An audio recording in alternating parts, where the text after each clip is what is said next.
Hello everyone, welcome back to the World Conflict Monitor. Please hit subscribe and like my videos. Today we're diving deep into Minsk on fire.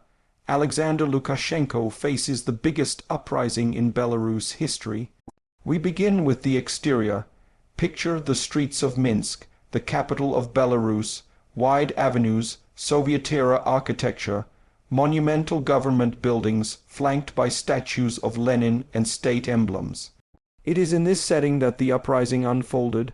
Masses of citizens gathered on Independence Avenue, the symbolic center of power, where government buildings stand as bastions of the regime.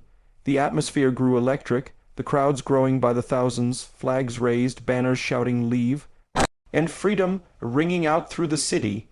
The government responded by mobilizing riot police, deploying armored vehicles, water, cannon units, and shutting down metro stations. In one such moment, security forces fired stun grenades at a protest of more than 100,000 people. The exterior visuals of the uprising are dramatic. Streets filled with protesters, smoke rising, opposition flags flying alongside the national red and green of Belarus, barricades at the government house, and the KGB building looming in the background. The confrontation spilled into residential districts, courtyards, apartment block windows watching the clash unfold. The city's facade, its public squares and major thoroughfares became both stage and battlefield for one of Belarus's most profound challenges to power. Now let's move into the interior, and when I say interior, I'm speaking not just literally of buildings, meeting rooms and workplaces, but figuratively of the psyche of the country, the inner workings of power, the soul of civil society, and the hidden spaces where the tension built. Inside the ministries and state offices, there was panic, calculation, and mobilization. Workers at the large state-owned factories in Minsk and beyond received direct orders: remain loyal or face dismissal. Some unionized workers refused, and strike committees formed in the background. Inside the homes of ordinary Belarusians, something shifted. Families watched live streams of the protests, texted each other updates, and some discreetly joined in chants in small groups. Inside the opposition's coordination rooms, organizers scanned social media, distributed flyers, and prepared for mass actions each Sunday. Inside the secret police headquarters, detainees were interrogated, some beaten. Some released, a stark contrast between the outward calm of the city and the violence behind closed doors. As the election dispute erupted, the interior mechanisms of the state kicked into overdrive: internet shutdowns, mobile data disruptions, closure of metro exits, and a 10-hour curfew in certain areas. Meanwhile, deep inside the hearts of the people, a shift. Teachers whispered among themselves whether they would resign. Medics quietly carried flowers to solidarity marches. Students left campus en masse. Inside the protest tents on October Square, the mood ranged from hopeful excitement to fear of retaliation. The regime's security services operated inside their own internal offices, planning blockades, deploying snatch squads, monitoring messaging apps. All this transpired behind doors, away from the cameras, but it was there the uprising was forged. The interior of the government, interior of society, interior of protest, all colliding. The feeling of "we've had enough" echoed inside homes, while the official proclamations of "everything is fine" resonated in the halls of power. And so we see the interior scene where the regime's resilience and the people's courage were tested. The interior is the hidden engine driving the exterior confrontation, and it is in that interior that the biggest upheaval in Belarus's modern history was born. Turning to performance, i.e., how the different actors performed: the regime, the protesters, the civil society, and the international community.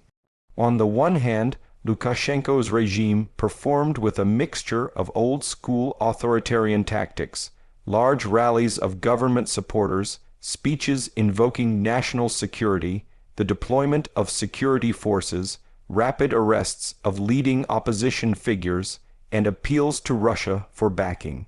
His government insisted the election was legitimate, denounced the protesters as extremists, and referred to them as being backed by foreign powers.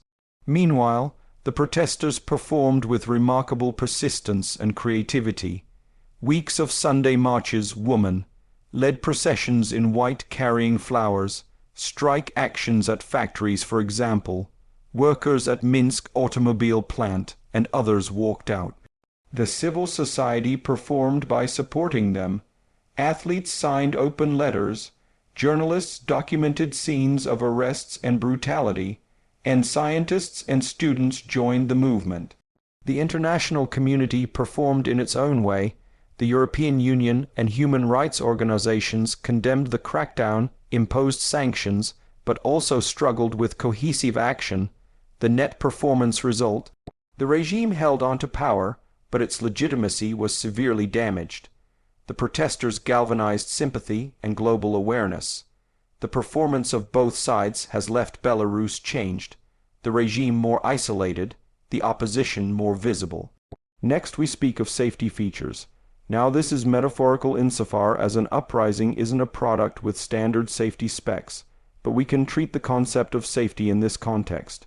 From the regime's side, safety features included heavy security deployment, riot police with helmets, shields, stun grenades, water, cannon trucks, use of barbed wire cordons, closing metro stations, internet controls and surveillance. These were intended to protect the state's hold on power and to limit damage from the protests. From the protesters' side, safety features included nonviolent tactics. Many protests remained peaceful. Use of mobile messaging to coordinate and avoid entrapment, spreading out into smaller groups when necessary, and the symbolic use of white clothing and flags indicating peaceful intent. However, the safety features were also missing. Protesters lacked formal protection. Many were vulnerable to arbitrary detentions, beatings, and internet shutdowns. Human rights organizations have documented systematic brutality. In short, the safety for state actors was strong, but came at the cost of legitimacy and international isolation. The safety for civilians was weak and deeply compromised. Now for the unique selling points: what makes this story stand out? Why is it significant, and why should viewers care?